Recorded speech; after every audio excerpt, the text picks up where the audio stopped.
Hey everybody, welcome back to some more early morning barking, talking about BPD and MPD by somebody that has both. It's Friendship Week this week on early morning barking. That's right, I do theme weeks now. This is an idea I had. We're going with it for at least like 2 or 3 weeks, so I hope you'll come along on the ride for me. You know, friendship is a really difficult topic for people in the Cluster B area. You've got people with BPD who might favorite person someone and suffocate them to the point where they don't want to be around us anymore. You've got MPD that might manipulate people and upset them or take advantage of them, all kinds of things there. You've even got ASPD where they might have just eaten them or something. I'm kidding. As a wise man, John Marsden, once said, "We die alone, but we live among men." Friends are important things. Having people to talk to share anything with, is an important part of the human experience. I'm not just saying that in a kind of, well, if you don't do it, you're missing out kind of way. I'm saying it in a kind of, it's up there with like food and breathing and stuff like that. We need people around us. We're social creatures. We need people to care about us and people we care about. But that often brings with it so much pain, one way or another. It doesn't matter how we might run into trouble with close friendships. However we find our way to do it, all of us do. And it can be very lonely and very sad and very stressful, very upsetting, even to the point where we start thinking, I need to avoid friends. I need to avoid people. I need to not have relationships because I just hurt people. I deserve to be alone. We can get in these negative thought spirals remarkably easily. And they're never good. That's why I'm referring to it as a negative thought spiral, TM. It's important. Otherwise, it would be positive and we'd be saying like, hey, get into that. It's good. We've got to have friends. But I don't know how to advise you on moving forward with that. Yeah, okay, like there's social things we can do to make friends. That's not what I'm talking about. What I'm talking about is that risk. See, when we enter into a relationship with somebody, and we think most of this comes with romantic relationships, that we're investing our emotion and our time into somebody, into a relationship, and we're doing it in the belief that they are going to put as much into it as we are, and that they aren't going to abandon it one way or another. And that's something we think about in love, in relationships. Is this person I'm with going to stay for the long haul? But the same is true of friends. The same is true of any relationship.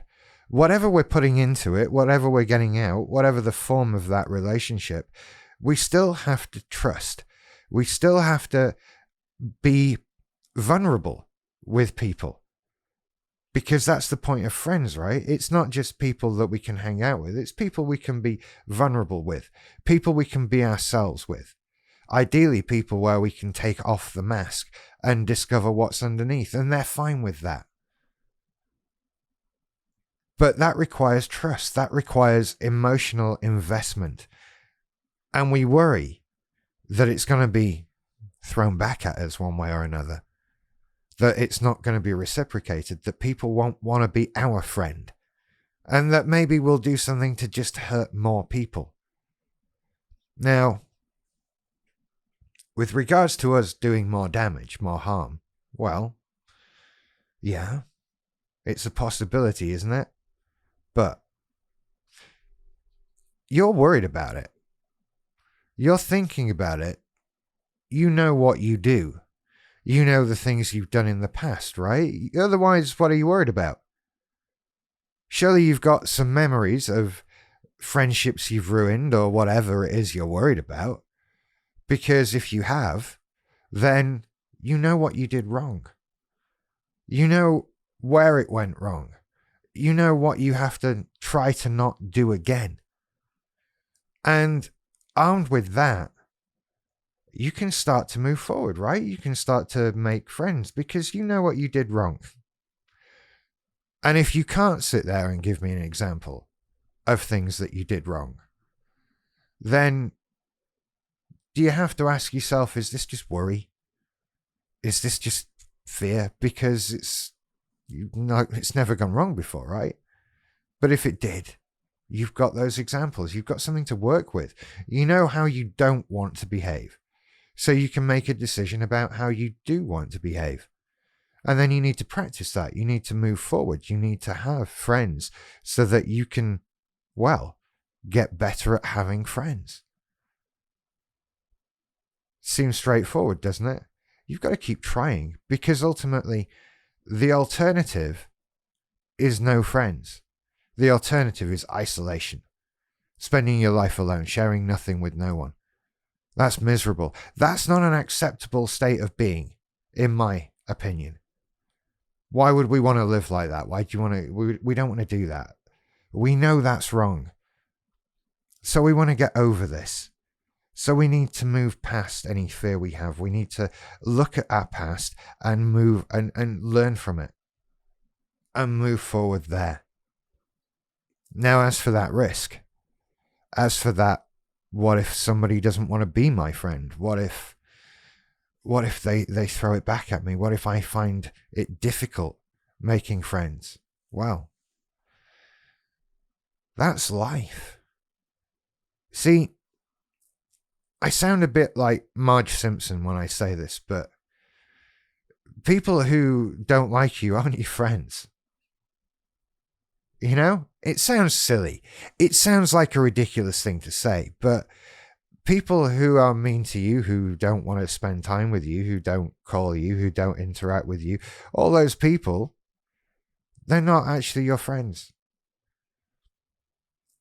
And that's life. That's okay. You need to find your people. You need to find people who are happy to have you around. I promise you, they are out there. Again, it sounds ridiculous, doesn't it? I know, like, how can I promise you that? I don't know you. I don't know what you're like. Whatever. Do you know what? Anyone can find friends. We're all unique. We're all special. Yeah, whatever, in our own way. Yeah.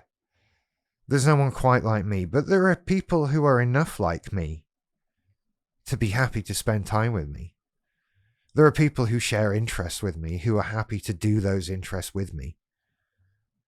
That's all out there. That is out there to be found. And do you know what? In my life, I've had people who I thought were my friends who turned out not to be. And they're not in my life anymore. You need to be okay with you. This is what you're doing at the same time, right? Getting okay with you. Having faith in yourself. Knowing that you actually are a nice person. You actually do deserve love. Because why not? Really? And I think if you're okay with you, then any form of rejection becomes actually so much easier to take. Because what do you care? Right? You've got to accept that there's 7.5, 8 billion people on this planet. Do you think they all like you? Do you like all of them? No, you don't. So it stands to reason that some people don't like you. It doesn't mean you're a bad person. It doesn't mean you don't deserve love. It means we're so different, all of us, that a lot of us are incompatible. And don't waste time and energy and feelings on these incompatibilities. Move on to find compatible people. People you can enjoy spending time with, who will enjoy spending time with you. And honestly, in this world, I've never seen anyone who truly doesn't deserve a friend. Really? That's not really a thing. It's not, and you know it. So, friendship. A sticky topic for the cluster bees. I'll have a Wednesday and a Friday video talking about it from a BPD and an MPD perspective, and some TikToks out this week as well, so keep an eye out for them. I'll be live streaming a lot as well on various platforms, and check me out on Twitch, Early Morning Barking on there as well. I started doing gaming stuff. Really, I put up a community post. You should see it. There's a link to my Linktree page and you'll find all my stuff. So go and follow me around the internets, and I'll see you out there. You take care. I'll see you later. Bye-bye.